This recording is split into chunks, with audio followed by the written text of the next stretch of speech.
እንደው በስደት የቤተ ክርስቲያናችንን መከራ የሀገራችን መከራ እንደው አስብ እባክህ ብዬ አቡነ ዘበሰማያት ደግሜ ነበር። ምንም ኃጢአተኛ በሆን የአቡነ ዘበሰማያት አንካሳ የለውምና ሰው ክፋቱን ሃይማኖት ያለብሳታል ይላል ኢትዮጵያውያን ሊቃውንት።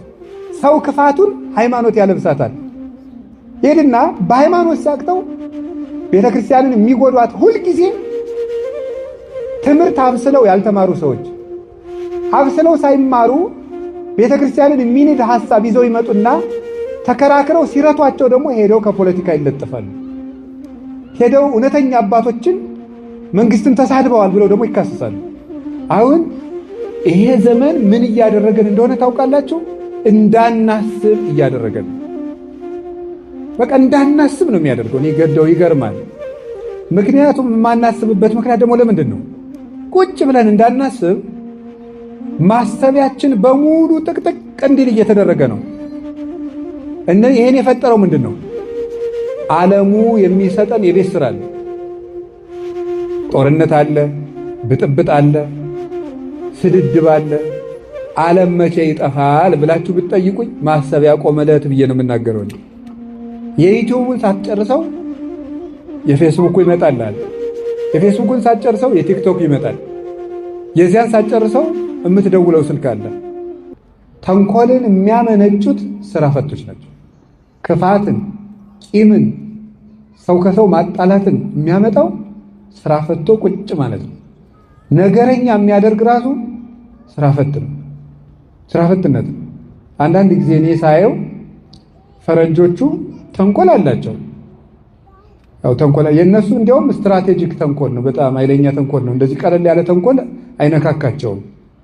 ሀገር አቀፍ ተንኮል፣ ወንዝ ተሻጋሪ ተንኮል፣ ዓለም አህጉር አቀፍ ተንኮል ነው የሚተነኮሉ የነሱ። ኢትዮጵያውያን ግን እንዲሁ በጥቃቅኑ ሁሉ ተንኮለኛ እንደው ባንሆን ጥሩ ነው ብዬ አስባለሁ። ማለት ወግ ሰንጣቂ ሆነናል ልላችሁ ፈልጌ ነው። ነገር ሰንጣቂና ያንዱ ስራ ፈት ስለሆንን ይመስለኛል። አሁን በምን ነው ይሄን የማየው? አሁን ውጭ ሀገር ተወልደው ያደጉ ልጆች ኢትዮጵያውያን ውጭ ሀገር የተወለዱትን ሳያቸው ኢትዮጵያ ሲመጡ አንዳንዴ ሳያቸው በቃ የነገሯቸው ነገር ነው ብለው ነው የሚይዙት። ወግ አይሰነጥቁም፣ አሽሙር አያውቁም። ለምንድን ነው ሲባል እኔ ሲገባኝ አሽሙር ስለሌለ ሁሉም ወደ ስራው ስለሚሮጥ። አሁን እኛ እኮ ስራ ስለሌለ ነው አሽሙረኛ ይሆን ነው ነገረኛ ይሆን ነው። ነገረኛነት የስራ ፈትነት ውጤት ነው። የአንዳንድ ሰው በጣም ያስደንቀኛል። ቁጭ ብሎ ተንኮል የሚቀምር ሳለ ፊዚክስ እና ሂሳብ ይመስል ቁጭ ብሎ ወግ ተንኮል ቅምር እኔ ይደንቀኛል። እውነቴን ነው የምነግራችሁ። አንድ ሰው ቁጭ ብሎ ተንኮል ሲያስብ እኔ አዛኝን በጣም ነው የምደነቀው። እንዴ ሰው ቁጭ ብሎ ተንኮል ያስባል? ተንኮል ማለት ገብቷችኋል? ተንኮል ማለት ሌላ ኃጢአት አይደለም ያልኩት፣ ተንኮል ነው ያልኩት። ኃጢአትማ ሁላችን ኃጢአተኛ ነው። ተንኮል ማለት ግን ሰውን ማጥመድ፣ ነገር መሰንጠቅ፣ ነገርን ከነገር አሰናስሎ አቀናብሮ ለሰዎች ጉድጓድ መቆፈር። በእውነት ኃጢአተኛ በእግዚአብሔር ምሕረት አለው። ተንኮለኛነት ግን ከእግዚአብሔር ምሕረት ያሳጣል። እባብም ከአራዊት ሁሉ ተንኮለኛ ነበር አይደለም የሚለው ኦሪት ዘፍጥረት ስታነብሩ፣ እባብ ከአራዊት ሁሉ ተንኮለኛ ነበር። ተንኮለኛነት ማለት ሰውን አሳስቶ ገደል መክተት። እንዲሳሳት ጉድጓድ ትቆፍራለህ፣ ተሳሳተ ብለህ ጉድጓድ ውስጥ ትከተዋለህ፣ ራስህ አሳስተህ ራስህ ትስቅበታለህ። ይሄ ተንኮለኛነት ነው። ጥሩ አይምሮ ግን ቁጭ ስንል ምን ማድረግ ነው ያለብን? ሐሳብ ማዋጣት።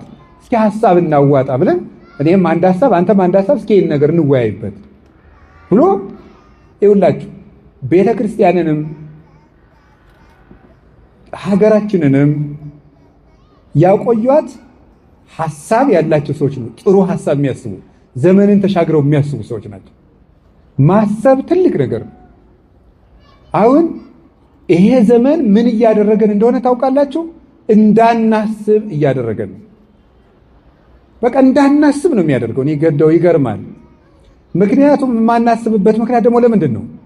ቁጭ ብለን እንዳናስብ ማሰቢያችን በሙሉ ጥቅጥቅ እንዲል እየተደረገ ነው። ይሄን የፈጠረው ምንድን ነው? ዓለሙ የሚሰጠን የቤት ስራ አለ። ጦርነት አለ፣ ብጥብጥ አለ፣ ስድድብ አለ። አሁንማ ድሮ ሰውና ሰው እቤት ቁጭ ብሎ ይበሻሸቅ ነበር። አሁን በሚዲያ መበሻሸቅ ተጀምሯል አይደለም እንዴ? የአደባባይ ብሽሽቅ ተጀምሯል ማለት ነው። አሁን ያለ በሰው ጉዳይ ቁጭ ብሎ እንደው ኧረ በስመ አብ ከራስ ቤት በድን እያለ ሰው ልቅሶ ለምን ትሄዳለህ አለ ሊቁ።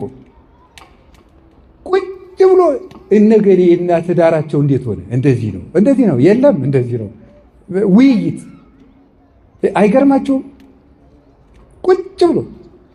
ቁጭ ብለህ የሰውን ህይወት እንጀራ አድርገህ ንፍሮ አድርገህ ትቀቅለዋለህ፣ ቆሎ አድርገህ ታበስለዋለህ፣ እንጀራ አድርገህ ትጋግረዋለህ። በቃ አይጣል አይደረስም። ይሄ የሥራ ፈትነት ውጤት ነው። እንደዛ አይደረግም። ሰውን ጉዳይ አድርጎ የሰውን ህይወት እያነሱ እንጀራ ማብሰል ተገቢ አይደለም። ከዛሳ በስልኮቻችን ላይ የተጫኑት መተግበሪያዎች እንዳናስብ የሚያደርጉ ናቸው። የዩቲዩብን ሳትጨርሰው የፌስቡክ ይመጣልሃል። የፌስቡክን ሳትጨርሰው የቲክቶክ ይመጣል። የዚያን ሳትጨርሰው የምትደውለው ስልክ አለ። በቃ ንቅንቅ የማያደርግ መስኮት የሌለው ቤት ነው የሚያደርገው ጭንቅላታችንን ጠቅጠቅ ብለን እንዳንንቀሳቀስ። ደግሞ 24 ሰዓት ይሰራል ሁሉ ነገር። ዓለም መቼ ይጠፋል ብላችሁ ብትጠይቁኝ ማሰቢያ ቆመለት ብዬ ነው የምናገረው። በዚህ ዓለም ላይ ትውልድን የሚያሽመደምዱ 3 ነገሮች አሉ ማለት ነው። አንደኛው የሹመት ፍላጎት፣ ሁለተኛው የምቾት ፍላጎት፣ ሶስተኛው የሥጋ ፍላጎት ናቸው። እነዚህን ዞር ብሎ ሳያቸው ከእውነት ጋር የቆመ ግን ለዘላለም ያሸንፋል። እውነት ተባባሪ አትፈልግም። ለእውነት ሰራዊት የላትም። እውነት ቦታ አትመርጥም። እውነት ቀን አትመርጥም፣ ጊዜም የላትም። በጊዜ አትገደብም። እውነት በልብ ከተማ የምትኖር ናት። እውነትን ጭብጫቧ አይሾማትም፣ ጭብጫቧ አያወርዳትም። እውነት በአእምሮ ከተማ ነግሳ ትኖራለች። የእውነት መንበሯ ንጹሕ ልብ ነው። ስለዚህ እውነት ለዘላለም ታሸንፋለች። እውነት ብቻዋን ቆማ ከዓለም በላይ ትከበራለች። ለምንድን ነው እንደዚህ ያልኩት ብትሉ 2-3 ነገሮችን ልነግራችሁ ፈልጌ ነው። ስለ እውነት በትንቢተ ዳንኤል ምዕራፍ 13 የምናገኘው አንድ ታሪክ አለ። እሱን ነግራችኋለሁ። እውነት ብቻዋን ታሸንፋለች። ብቻዋን። ሶስና የምትባል ሴት ታውቃላችሁ። ታሪኩን በደንብ በፍጥነት ለመናገር ልሞክር። እንደ ስብከት አድርጌ አልተርከውም። ቶሎ ለመጨረስ ነው የምሞክረው። ሶስና እጅግ የተከበረች ባለትዳር ናት። ይህች ሰው እግዚአብሔርን የምትፈራ ሰው ናት። ከዕለታት በአንድ ቀን በአጸድ ውስጥ ገብታ ስትታጠብ 2 ለገዛ ፍላጎታቸው የሚፈልጓት የአይሁድ መምህራን በቀትር ሰዓት ሂደው ፈቃዳችንን ፈጽሚልን፣ የማትፈጽሚልን ከሆነ በዝሙት አገኘናት፣ ከባሏ ላይ ስታመነዝር አገኘናት ብለን ለእስራኤል እንከስሻለን። እኛ ደግሞ በሕዝቡ ያለንን ተቀባይነት ታውቂያለሽ። እንደዚያ ከሆነ ሕዝቡ በድንጋይ ወግሮ አንቺን መግደሉ ነው አለ። እንግዲህ በእግዚአብሔር እጅ ከሚፈረድብኝ እናንተ የፈለጋችሁትን ብታደርጉብኝ ይሻለኛል፣ እኔ ፈቃዳችሁን አልፈጽምም ማለት። ተሰቢነታቸውን ተጠቅመው እነዚህ 2 የአይሁድ መምህራን ይህችን ሴት ከባሏ በላይ ስታመነዝር በቀትር ሰዓት አገኘናት ብለው ተናገሩ። በአጠቃላይ አእላፈ እስራኤል ተሰብስበው በድንጋይ ትወገር ትወገር ትወገር ትወገር። ለምን? ማስረጃ ያቀረቡት በጣም የማይጠረጠሩ ሰዎች ስለሆኑ ማለት ነው። ትወገር ተባለ። እንግዲህ የአንድ ሀገር ህዝብ አሁን ለምሳሌ የአዲስ አበባ ህዝብ በሙሉ ትወገር ቢላት እንዲህ ምን ይመስላችኋል? እድናለሁ ብላችሁ ታስባላችሁ? ቢያንስ እንደው 3-4 ሰው እንኳን ለሽምግልና ቢተርፍ ጥሩ ነው። ሀገር በሙሉ ይወገር ቢላችሁ እድናለሁ ትላላችሁ? እውነት ብቻዋን ትቆማለች። ከዛ ምን አደረገ? እሷ ልቧ አልተፈታም። የእስራኤል አምላክ የእውነት ዳኛ አንተ እንደ ፍርድ ፍረድልኝ ያለች ጸልያለች። በእስራኤል ሴቶች ራሳቸውን መከናነብ ክብር ነው። እቺ ወራዳ ክብር የላትምና ክንብንቧን ታውርድ አሉ። በውስጣቸው ግን ውበቷን መጥገብ ፈልገው ነው ይላሉ የቤተክርስቲያን ሊቃውንት፣ ያዋረዱ መስለው። ከዚያ በኋላ እግዚአብሔር ቸር ነው። እውነት አይመሽባትም። እውነት ብትዘገይም አትቀርም። ዳንኤል የሚባል ነቢዩ ዳንኤል ከመካከላቸው ተነሳ። እኔ ከዚች ሴት ደም ንጹሕ ነኝ አለ። ና ማእከሌነ እስመ እግዚአብሔር አልሃቀከ፣ እግዚአብሔር አንተን በመካከላችን ታላቅ አድርጎሃልና ና በመካከላችን ፍረድ አሉት። የእውነት ኃይሏ ሺዎች እየጮሁ የአንድ ሰው ጩኸት የ1000 ሰው ጩኸትን ዝም እንዲል አደረጋቸው። ግርም ነው ያለው የሚያደርገው። ቆይ እስኪ እናንተ ውሸታሞች ይችን ሴት ከምን ዛፍ ስር ነው ስታመነዝሯት ብሎ ዛሬ የሕግ ባለሙያዎች መስቀለኛ ጥያቄ እንደሚሉት መስቀለኛ ጥያቄ ጠይቃቸው። ከምን ስር ነው አንተ ያየህ? አንደኛው ለብቻው ነው የጠየቀው፣ ከሾላ ዛፍ ስር። ሌላኛውስ ከወይራ ዛፍ ስር። የተለያየ የእግዚአብሔር መልአክ ይቀስፍሃል አለው። ሁለቱንም የእግዚአብሔር መልአክ ሰንጥቆ ሰንጥቆ አጠፋቸው። እውነት ለዘላለም ያሸንፋል። አንዲት ሴት ከእውነት ጋር ቆማ ሀገር ተነስቶባት ወገን ክዷት አሸነፈች። አንዲት ሴት ብቻዋን ማለት ነው። ስለዚህ ቁጥር አይተህ ከውሸት ጋር አትጨመር። እውነት በቁጥር አይለካም። ብቻህንም ቢሆን ከእውነት ጋር ቁም።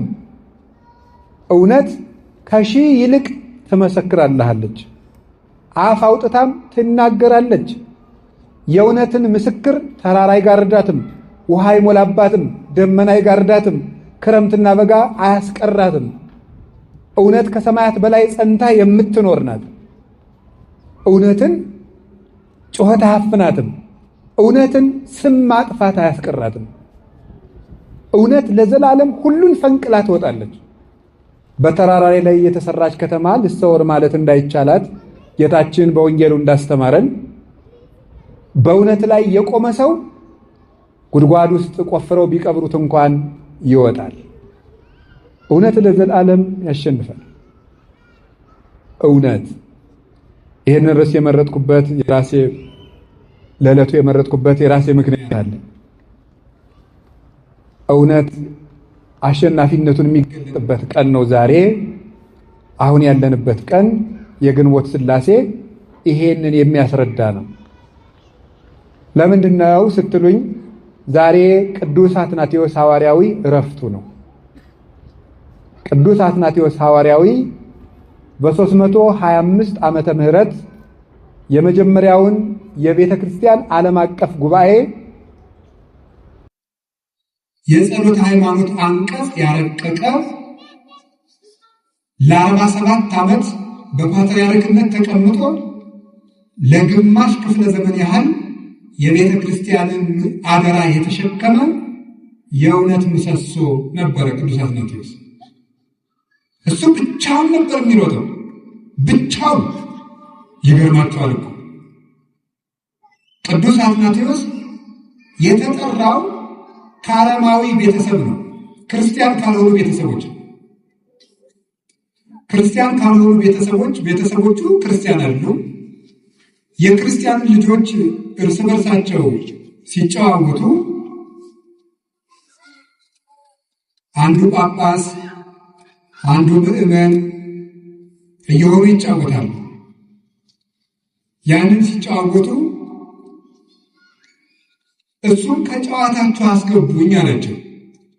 አንተ የክርስቲያን ልጅ አይደለም፣ እኛ የክርስቲያን ሕፃናት ናቸው፣ የክርስቲያን ልጅ ነን።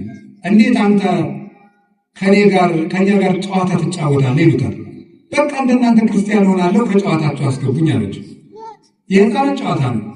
ሲጫወቱ ሕፃናቱ አትናቴዎስን አጥምቀን ክርስቲያን አደረግነው እያሉ አንዱ ሜሮን ሲቀባው፣ አንዱ አጠመቅኩ ሲለው የጨዋታ ነው ሁሉም ነገር። እንደዚያ ሲሉ በዘመኑ የነበረው የእስክንድርያ ሊቀ ጳጳስ እለእስክንድሮስ ደረሰ። ቆሞ ተመለከታቸው። አባታችን እነዚህን ሕፃናት ምን ቁም ነገር አገኝባቸዋለሁ ብለህ ነው የምትሰማቸው? አሉት። እግዚአብሔር በዚህ ሕፃን ላይ ያሳደረውን መንፈስ ቅዱስ አታውቁም፣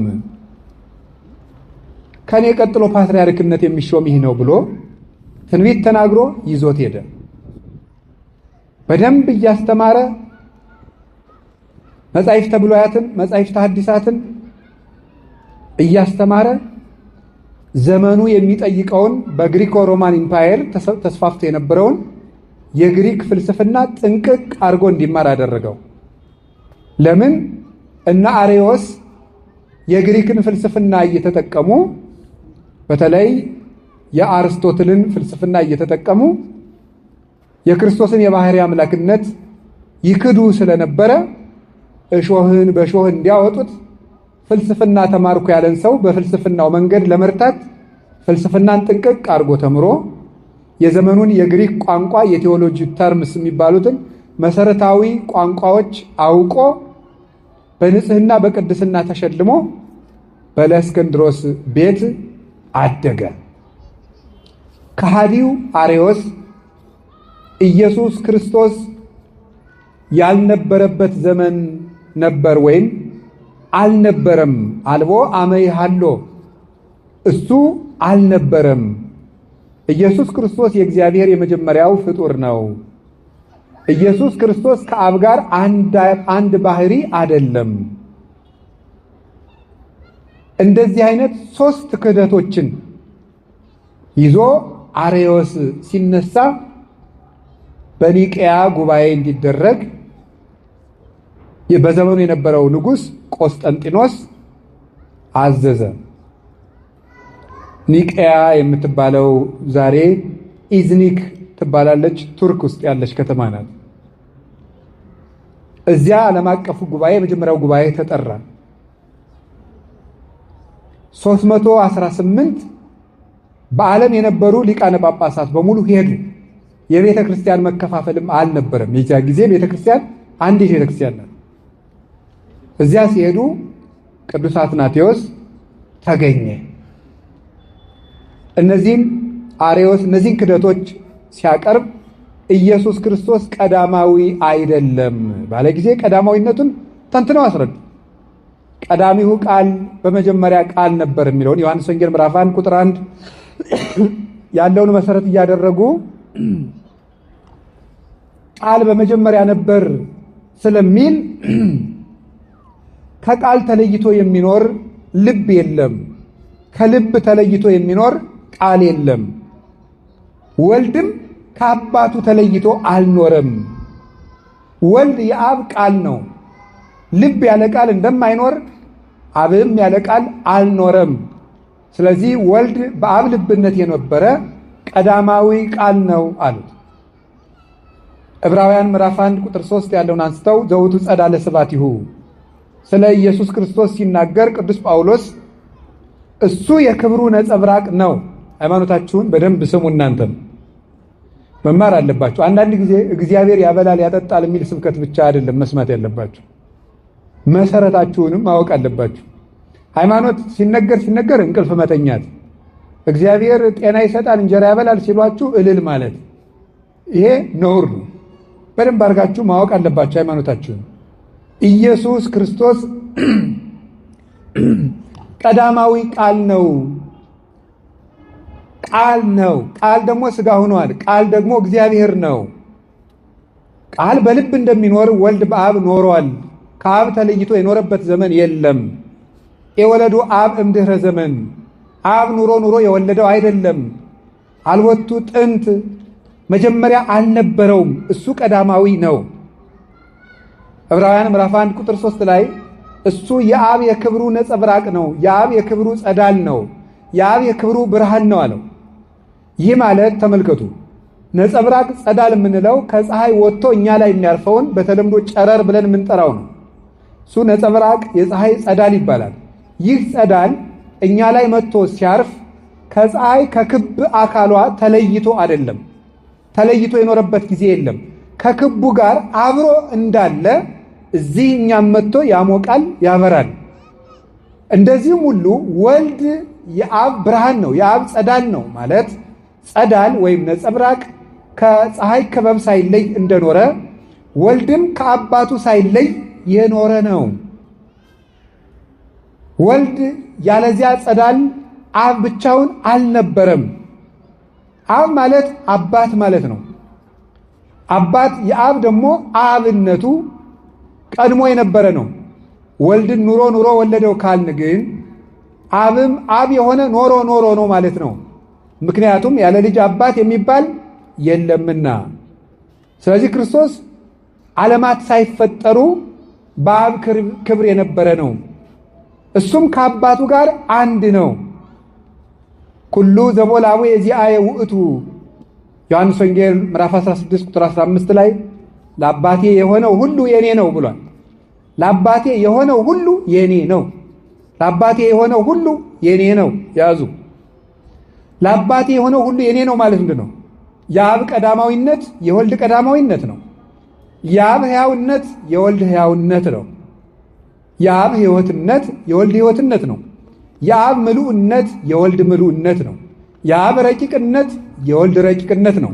የአብ ሁሉን ቻይነት የወልድ ሁሉን ቻይነት ነው። የአብ ሁሉን አዋቂነት የወልድ ሁሉን አዋቂነት ነው። የአብ አይመረመሬነት የወልድም አይመረመሬነት ነው። አብ እንደማይመረመር ወልድም አይመረመርም። አልቦ ዘአምሮ ለአብ ዘእንበለ ወልድ ባሕቲቱ ወአልቦ ዘአምሮ ለወልድ ዘእንበለ አብ ባሕቲቱ። ከአብ በቀር ወልድን የሚያውቀው የለም፣ ከወልድም በቀር አብን የሚያውቀው የለም። የማቴዎስ ወንጌል ምዕራፍ 11 ላይ ሲናገር ከአብ በቀር ወልድን የሚያውቀው የለም፣ ከወልድም በቀር አብን የሚያውቀው የለም። ስለዚህ አብ እንደማይመረመር ወልድ አይመረመርም፣ ወልድ እንደማይመረመር አብ አይመረመርም።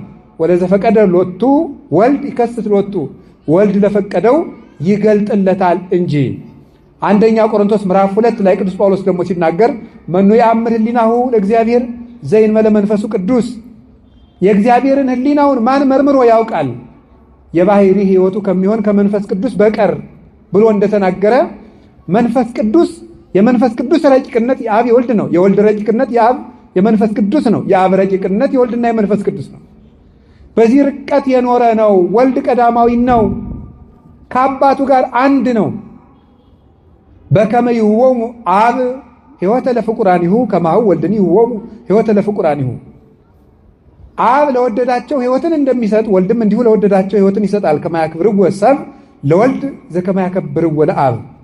ሰዎች ሁሉ አብን ባከበሩበት ክብር ወልድን ያከብሩት ዘንድ አብ ሕይወትን እንደሚሰጥ ወልድም ሕይወትን ይሰጣል።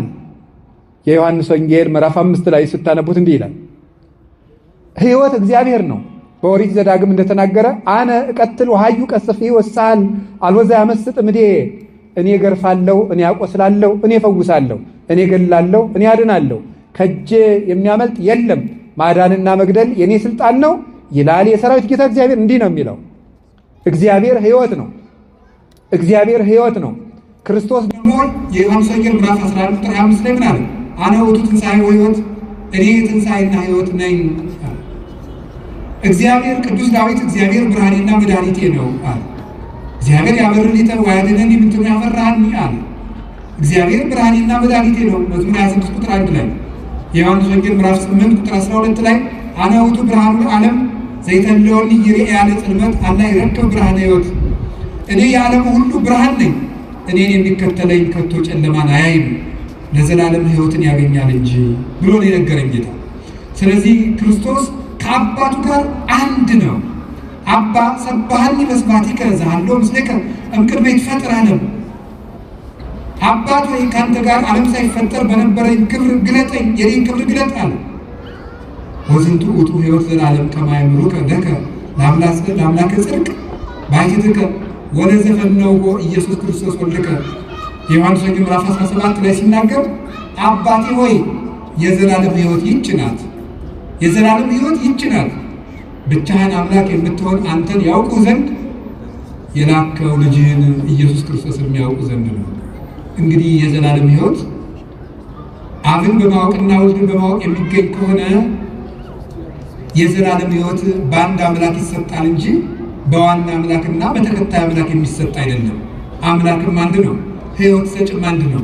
እንደዚያ ከሆነ አብን ማወቅ ሕይወት ከሆነ ወልድንም ማወቅ ሕይወት ከሆነ ሕይወት ደግሞ ለዓለም ያለው አንድ ነውና አንድ ሕይወት አለውና ለዓለም ያ አንድ ሕይወት እሱ ከአባቱ ከመንፈስ ቅዱስ ጋር ሩይ በመለኮቱ የሚሆን አንድ የባሕርይ ጌታ ኢየሱስ ክርስቶስ ነው። አንደኛ ዮሐንስ ምዕራፍ 5 ቁጥር 20 ላይ እንዲህ ይላል ቅዱስ ዮሐንስ በመልእክቱ ሲናገር ንነሰ ነአምን ከመ መጽአ ለእግዚአብሔር ወሀበነ ልበ ከመ ናይብሮ ለእግዚአብሔር በጽድቅ። እኛ ግን የእግዚአብሔር ልጅ እንደመጣ እግዚአብሔርንም እናውቅ ዘንድ ልቡናን እንደሰጠን እናውቃለን። ወሀለውነ በአሚን በወልደ እግዚአብሔር ዘውእቱ ዘበአማን እግዚአብሔር። አንድያ ልጅ በሚሆን በእግዚአብሔር ልጅ በኢየሱስ ክርስቶስ በማመን ጸንተን ይሄው እንኖራለን። እሱም ለዘላለሙ እውነተኛ አምላክ ነው ይላል። ስለዚህ ኢየሱስ ክርስቶስ ከአባቱ ጋር አንድ ነው። እኔና አብ አንድ ነን። ዘሬኪያየ ርዮ ላሙዬ አባቴን ያየ እኔን አየ። አብን ማየት እንዴት ወልድን ማየት ከሆነ ወልድን ማየት አብን ማየት ከሆነ አብ ከወልድ ልዩ ነውን? አይደለም። አብ ከወልድ አንድ ነው፣ ከመንፈስ ቅዱስም አንድ ነው። በስላሴያቸው ንነሰ ኢንበው ውስተ ከፊለ መንግስት፣ እኛ የስላሴን መንግስት ወደ መክፈል አንገባም። ስላሴን በአንዲት መንግስት እናውቃቸዋለን። በትንቢተ ኢሳይያስ ምዕራፍ 6 ቁጥር 3 ላይ እንደተነገረ ቅዱስ ቅዱስ ቅዱስ እግዚአብሔር ጸባዖት ፍጹም ሙሉ ሰማያት ወምድረ ቅዱሳት ስብሐቲከ ተብሎ እንደተጻፈው ቅዱስ ስለ አብ፣ ቅዱስ ስለ ወልድ፣ ቅዱስ ስለ መንፈስ ቅዱስ እግዚአብሔር ጸባዖት ስለ አንድ ጌትነታቸው ተብሎ የተነገረ ነው። እንዲህ አድርገው አርዮስን ተከራክረው ረድተዋል። ወልድ ቀዳማዊ ነው። ወልድ ከአባቱ ጋር አንድ ነው። ወልድ ፍጡር አይደለም፣ ዓለማትን የፈጠረ ነው። ወወቱ ኩሉ ኮነ ወዘንበሌ ውስጥ አልወ ዘኮነ ወይምንትኒም ዘኮነ ወዘሂ ኮነ በእንቲአሁ ቦቱ ሕይወት ውእቱ። በእርሱ ሁሉ ሆነ፣ ያለ እርሱ ምንም የሆነ የለም። የተፈጠረው ሁሉ በእሱ ፈቃድ የተፈጠረ ነው። በእሱ የተፈጠረው ፍጥረት ሁሉ ሕይወት ነው። እሱ እውነተኛ ብርሃን ነው ተብሎ ዮሐንስ እንደነገረን። ስለዚህ የፍጥረታት ሕይወት ነው ክርስቶስ። ቅዱስ አትናቴዎስ ስለዚህ ጉዳይ ሲናገር አርዮስ መልስ በሰጠው ጊዜ እንግዲህ ክርስቶስ ከፍጡራን እንዳንዱ ከሆነ የጠፋውን ልፈልግ መጣሁ እንደምን ይላል? በማቴዎስ ወንጌል ምዕራፍ 18 ላይ እስመ መጽአ ወልደ እጓለ እመሕያው ከመ ይስስ ወያድኅን ዘተሃጉለ፣ የእግዚአብሔር ልጅ የሰው ልጅ ኢየሱስ ክርስቶስ የጠፋውን ሊፈልግና ሊያድን መጥቷልና ይላል። ኢየሱስ ክርስቶስ ከፍጡራን እንዳንዱ ተራ ፍጡር ከሆነ ምስጋና ይግባውና ተራ ፍጡር ከሆነ እንዴት የጠፉትን ሊፈልግ ይመጣል? እሱ ራሱ የሚፈለግ ነው በለኛ ነበር ያለው ቅዱስ አትናቴዎስ። ክርስቶስማ አምላክ ባይሆን ኑሮ የጠፉትን ሊፈልግ እንዴት ይመጣል? ፍጡር የጠፋውን የሚፈልግ ቢሆንማ ኖሮ አዳምን ፍጡር የሚያድነውና የሚዋጀውማ ቢሆን ኖሮ መላእክት ለምን ባልተላኩለትም ነበር? ሲወጡ ሲወርዱ የነበሩ መላእክት ለምን ባልዋጁትም ነበር? እውነተኛውን እርቅ ግን የሚፈጽመው አምላክ ነውና እግዚአብሔር አንድያ ልጁን ላከ እንጂ። በፍጡር ደምማ ዓለም የሚድን ከሆነ የአቤል ደም አያድነንም ነበር? የኢሳይያስ ደም አያድነንም ነበር? አይደለም። እንደዚያ ከሆነማ የሰው ልጆች ድነት ከንቱ ነው በለኛ እያለ ነበር ቅዱስ አትናቴዎስ ይህንን ትምህርት የሰጠው። በዚህ መሰረት የጌታችን የመድኃኒታችን ኢየሱስ ክርስቶስ እውነተኛ አምላክነትና ጌትነት በስልጣኑ ያስተማረ፣ በስልጣኑ ሕግ የሰራ። ልብ በሉ፣ የሕግ ባለቤት እግዚአብሔር ነው። በኦሪት ዘጸአት ምዕራፍ 20 ቁጥር 1 ጀምሮ እንደምታነቡት 10ን ቃላት ለእስራኤል ሕግ አድርጎ የሰጣቸው እግዚአብሔር ነው። ያለ እግዚአብሔር ትእዛዝ ሕግን በሕግ መተካት የሚችል የለም። ታዲያ እንደዛ ከሆነ ምን አለ? ሰማይክሙ ዘተብለ ለቀደምትክሙ አፍቅሩ ቢጸክሙ ወጽልኡ ጸላይተክሙ ወአንሰ እብለክሙ አፍቅሩ ጸላይተክሙ። ለቀደሙት ሰዎች ወዳጆቻችሁን ውደዱ፣ ጠላቶቻችሁን ጥሉ እንደተባለ ሰምታችኋል። እኔ ግን እላችኋለሁ ጠላቶቻችሁን ውደዱ። ኩኑን ከመሐርያነ ከመ ትኩኑ ውሉዶ ለአቡክሙ ዘበሰማያት። ለሰማይ አባታችሁ ልጆቹ ተሆኑ ዘንድ ርኅሩኆች ሁኑ። እስመ አቡክሙ ሰማያዊ ያጸርቅ ፀሐይ ላይ ለጻድቃን ወኃጥአን። የሰማይ አባታችሁ ለጻድቃንም ለኃጥአንም ፀሐይን ያወጣል፣ ያዘንም ዝናመ ላይ ለሄራን ወኩያን። ለክፎችም ለደጎችም ዝናምን ያዘንማል። እኔ ግን እላችኋለሁ ወዳጆቻችሁንማ ብቻ ብትወዱ ከአሕዛብ ብልጫችሁ ምንድን ነው? ቀራጮችስ ይህንን ያደርጉት የለምን? እያለ ሕግን የሠራ ተራራው ላይ ቀድሞ በሙሴ ዘመን ሕግን እንደሰጠ ትናንት በተራራ ላይ ሕግን የሰጠዋችሁ እኔው ነኝ ሥጋ ለብሼ መጣሁ ሲል ወደ ተራራ ወጥቶ ከፍ ባለ ቦታ ላይ ቆሞ እኔ ግን እላችኋለሁ እያለ እንደ ጌትነቱ ሕግን ሠራ። ስለዚህ ምን አለ? እንዲህ ይላል፣ እስመ ከመ መኮንን ይምሄሮሙ ወአኮ ከመ ጸሐፍቶሙ።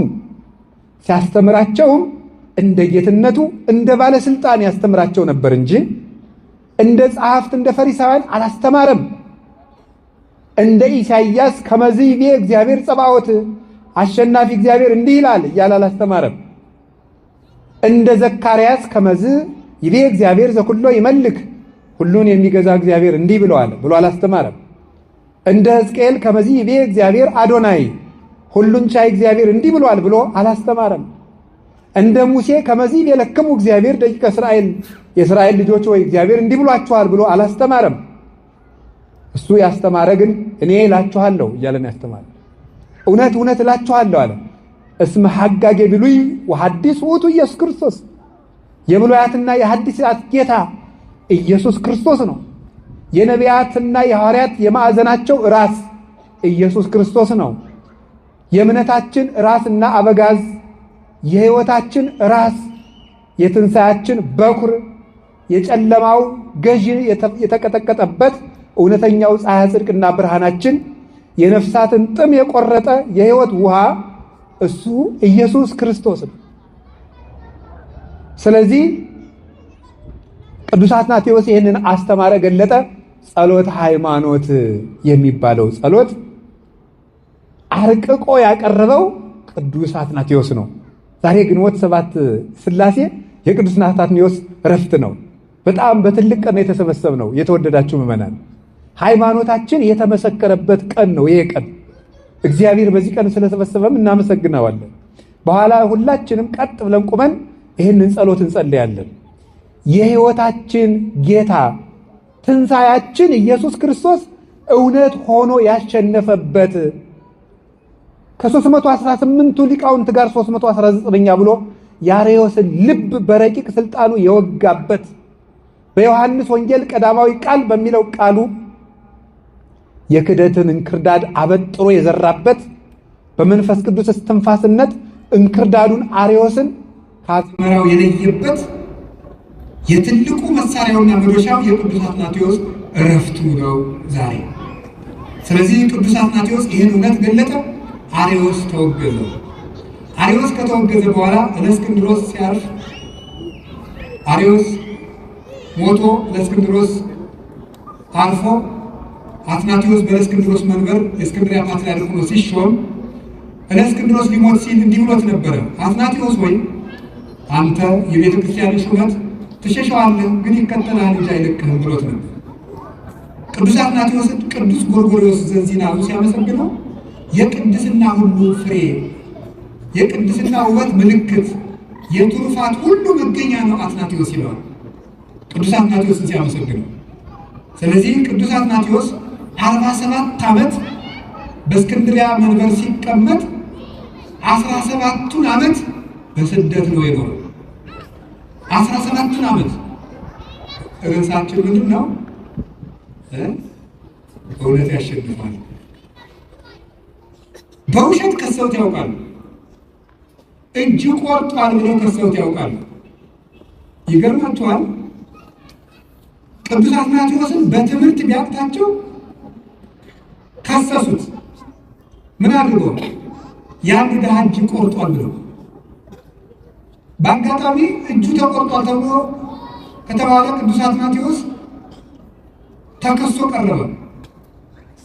ይገርማችኋል። የሰው እጅ ተቆርጧል ተብሎ የታሰረው ሰውዬ በአጋጣሚ ለሌላ ጉዳይ በጉባኤው ተገኘ። ቅረብ አሉት። ምን ቆርጧል ነው ያላችሁ? እኛ ለቅዱስ አትናቴዎስ እጅ። ምን ቆርጧል ነው ያላችሁ? እጅ። የቆረጥኩት ሰው ስሙ ማን ይባላል? እገሌ። የውሸት የምንፍቅና የክደት ጳጳሳት ተሰብስበው እንደዘመኑ ምን እንደቆረጥኩት? እጅ። አየህ፣ ጅል ሰው ትልቅ ስራ መስራት ሲያቅተው ትልቅ ሰው ሰልቦ ይታወቃል። የጅል ሰው አካሄድ እንደዚህ ነው። ጅል አያርጋችሁ እግዚአብሔር።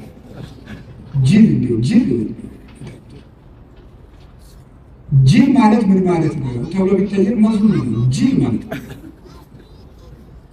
አንድ ጸሐፊ ምን ብሎ ያነበብኩት መጽሐፍ ነው። ጅል ምንድን ነው ትልጅ እንደሆነ አለ። ዓለማዊ መጽሐፍ ነው። ኢትዮጵያ ውስጥ የተጻፈ መጽሐፍ ነው። የመጽሐፉን ርዕስ አልናገርም ማስታወቂያ እንዳይሆንብኝ እና እንግዲህ ዓለማዊ መጽሐፍ ስናነብ የሚጣልም የሚያያዝም ነገር ስላለ እና ጅል ምንድን ነው ትለኝ እንደሆነ ጅል ማለት ወደ ኋላ ወደፊት የማይል ነው ማለት የሰውየውን ጽሑፍ እኔ ስረዳው ነገም የማይገባው ትናንትም የማይገባው ማለት ነው። ጅል ማለት አርቆ የማያስብ ባለበት የሚቆም ብሎ ዛሬን ካበላው እንደ ሐውልት ቁሞ ያድራል። ጅል እንደዚህ ነው። እነዚያ ጅል ጳጳሳት ተሰብስበው እጅ ቆርጧል አሉ። ከዛ ምን አደረገ? አንዱን እጅ ደበቀና አንዱን እጅ ከፍ አድርጋለሁ። በአጋጣሚ ቅዱስ አትናቴዎስ ትክ ብሎ ሲመለከት ሰው ሁሉ አትናቴዎስ ምን ይሆን ብሎ ተሰብስቧል። ትክ ብሎ ሲመለከት ያን ቆርጧል የተባለው ሰው እያዩ ና ወደፊት አሉ። መጣ። ቀኝ እጅህን አንሳ አለው። አወጣ እና የታሪ ቆረጥኩት ሲባል ሌላኛው እጁ ነው። ይሄኛውን እጁ ሰውሮታል። ይሄኛውን እጅ ብድግ አድርግና ቅዱስ አትናቴዎስ እንግዲህ የቆረጥኩት ሶስተኛውን እጅ ነው ብሎ ተናገራቸው። እውነት ያሸንፋል። ተሰብስበው በውሸት ያንን ምሰሶ ያንን የክፍለ ዘመን ብርሃን ያንን የቤተ ክርስቲያን ኮከብ ብቻውን 50 ዓመት የቆመ አምድ ነበር ቅዱስ አትናቴዎስ ብቻውን። ከእውነት ጋር ከሆኑ ግን አንድ ሆኖ ብዙነት ነው። ሄድና ይሄን መሰከረ። ንጉሱን እንግዲህ ታውቃላችሁ፣ ከሚስት ውጭ የተወለደ ሰው ስድብ አለው አይደል? ቃሉን ባንናገረው ይሻላል መሰለኝ። የሚሰደብበት ከሚስት ውጭ የተወለደ ልጅ እንደዛ ነው። በሀገራችን ከሚስት ውጭ የተወለደ ሰው ጳጳስ አይሆንም ነበር። ታውቃላችሁ አይደል? ከሌላ ሚስት የተወለደ ሰው አይሾምም። እስከ ብዙ ጊዜ ፓትርያርክ አይሆንም ነበር። እሱ ብቻ አይደለም፣ ቄስ መሆን አይችልም። ከሌላ ሚስት የተወለደ ህጋዊ ከሆነ ባለትዳር ያልተወለደ ሰው ቄስ መሆን አይችልም። ስርዓተ ቤተክርስቲያን ይከለክላል። አሁን የቄሶችን እናት አባት ደግሞ ምርመራ እንዳትገቡ። የኢትዮጵያ ምዕመናን እኮ የሰው ኃጢአት ለማጥናት አርኪኦሎጂስቶች እኮ ናችሁ እናንተ ጀግኖች። አይ እሱ ውስጥ እንዳትገቡ። አሁን ንጉሱ ቆስጠንጢኖስ በዚያ መንገድ እንዳልተወለደ አጥንተው አትናቴዎስን በእውቀት ቢሉ በስም ማጥፋት ቢሉ በኃጢአት ቢሉ አልገኝ ቢላቸው ምን ብለው ተናገሩ መሰላችሁ? ንጉሱን ከሚስቱ ውጭ የተወለደ ነው ብሎ ተሳድቧል ብለው ለንጉስ ከሰሱ። ከእስክንድሪያ ወደ ሮም ስንዴ ግብር እንዳይላክ አድርጓል፣ የመንግስትን መንበር እየነቀነቀ ነው ብለው ከሰሱት።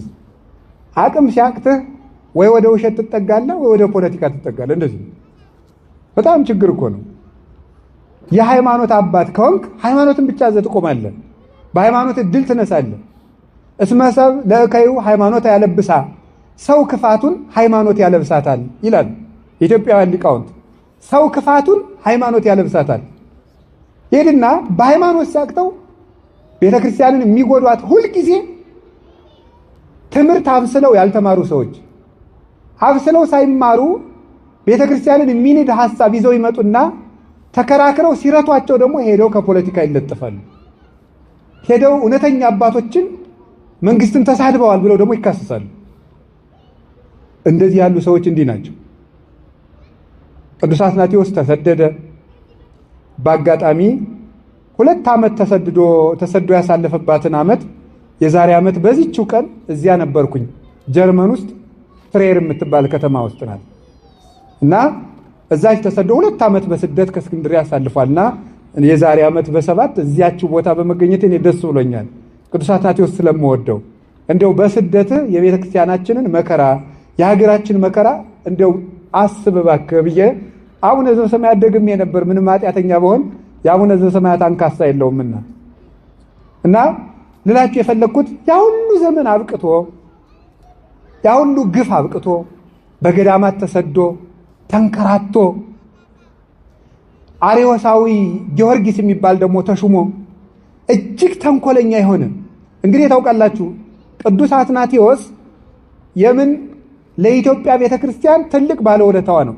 የኢትዮጵያውያን የመጀመሪያውን ጳጳስ አቡነ ሰላማ ከሳቴ ብርሃንን የሾመልን ቅዱስ አትናቴዎስ ነው። ታውቃላችሁ ቅዱስ አትናቴዎስ ነው የኢትዮጵያውን የመጀመሪያውን ጳጳስ ሾሞ የሰደደልን አቡነ ሰላማ ከሳቴ ብርሃን። አቡነ ሰላማ ከሳቴ ብርሃን ተሾመው ኢትዮጵያ ከመጡ በኋላ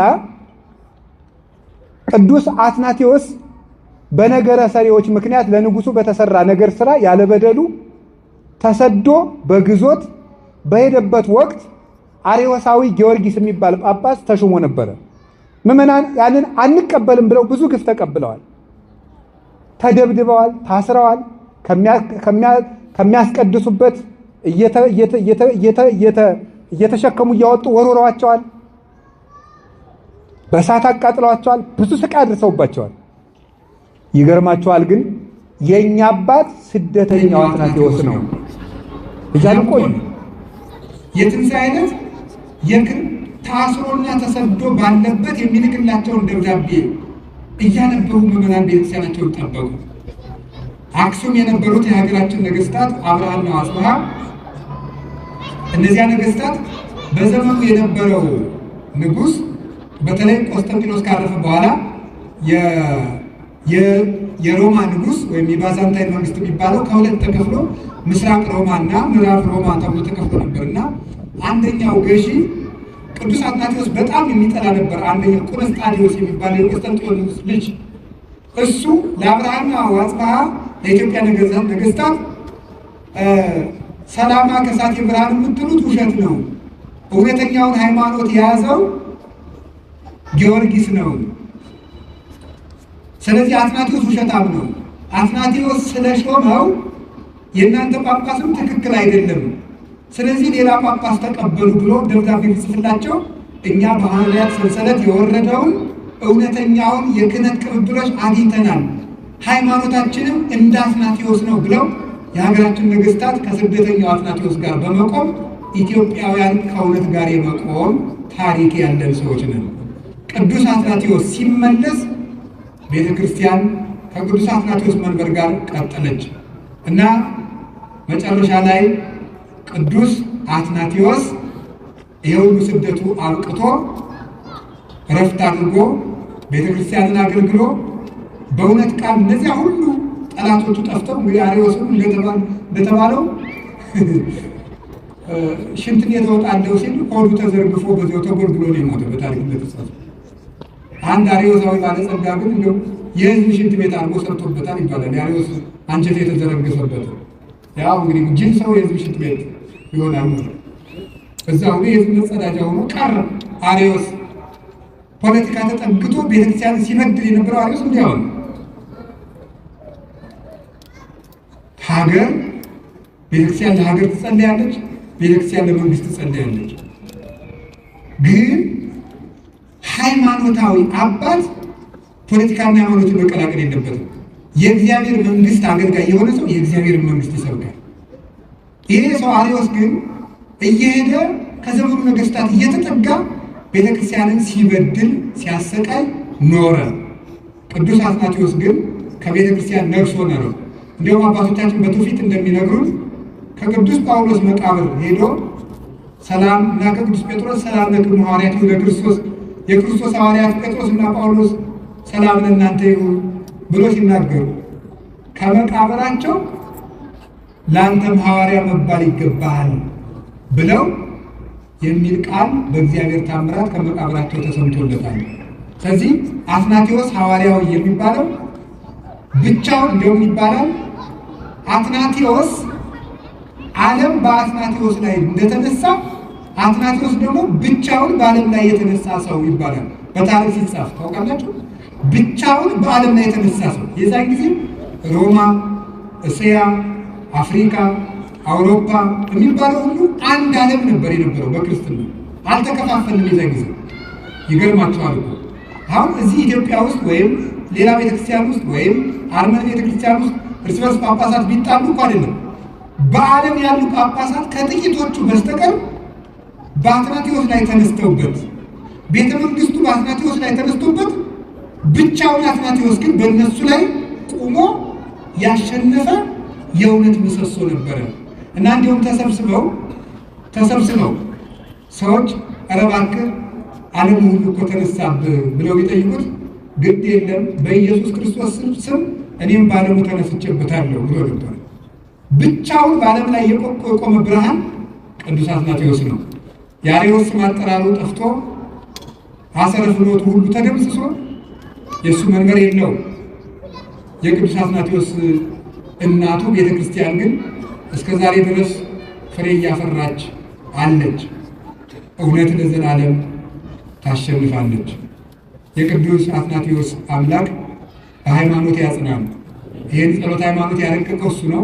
አባ ጳውሊ የተባለው አባት በራእይ እንዳዩት ሰይጣን እንደ ጸሎት ሃይማኖት አድርጎ የሚጠላው ጸሎት የለም፣ ሰማዕታት ለሚያፈሰሱለት እውነት ነው እና ይላሉና ጸሎት ሃይማኖት የሚለው መንገድ ላይ ሆናችሁ፣ መቃብር ላይ ሆናችሁ፣ ውስጥ ሆናችሁ፣ የትም ሆናችሁ ቢሆን ጸልዩ፣ የአትናቴዎስ አምላክ ይደርስላቸዋል።